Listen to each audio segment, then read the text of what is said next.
allons toujours dire qu'on doit suivre la politique actuelle du Bénin. On n'espère pas avoir grand-chose si ce n'est pas une nouvelle tête comme Kémi Séba. Sinon, avec l'opposition actuelle, qui maintenant peut changer la tendance? Monsieur Kémi Séba incarne aujourd'hui la déité africaine. En Afrique aujourd'hui, nous laissons savoir, il reste celui-là qui est prêt à donner sa vie pour ses frères. Kémi Séba, c'est un jeune dynamique. Pourquoi ne pas lui donner une chance de diriger un jour notre pays, le Bénin? On en a besoin. Kémi Séba, on s'en a encore. On connaît les télé, mais on n'a pas. Mato nebe, nebe a me de volonté de toler jaouéa, ye maoudéa. Et là on voit que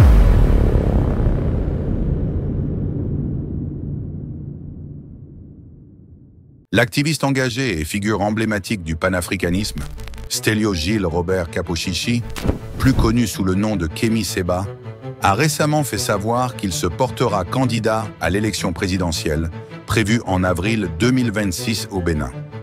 Cette annonce a suscité un intérêt considérable dans le pays, où les enjeux politiques sont particulièrement cruciaux.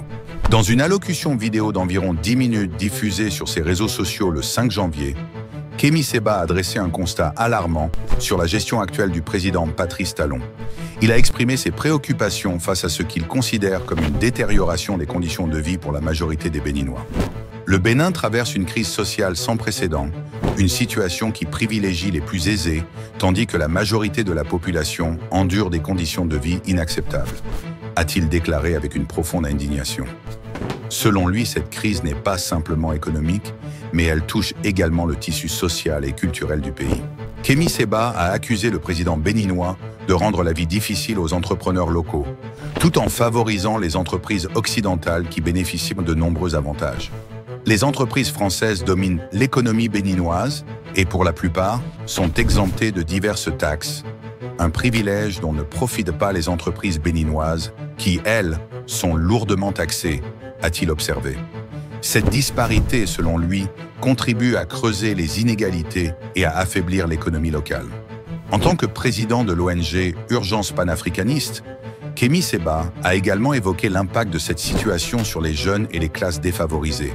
Il a souligné que les opportunités d'emploi sont rares et que beaucoup de jeunes sont contraints de quitter le pays à la recherche de meilleures conditions de vie. Conformément au code électoral, les candidats à l'élection présidentielle doivent être soutenus par un parti politique.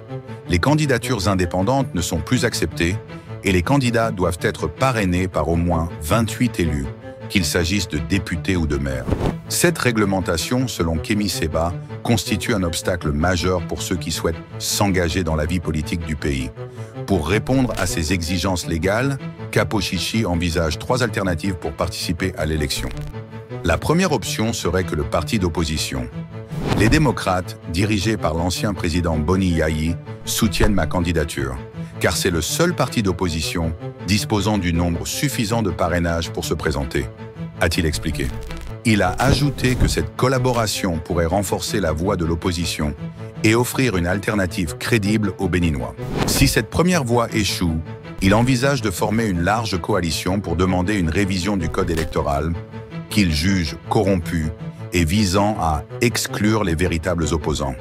Cette coalition, selon lui, pourrait rassembler divers acteurs de la société civile, des mouvements de jeunesse et d'autres partis politiques désireux de voir un changement significatif dans la gouvernance du pays.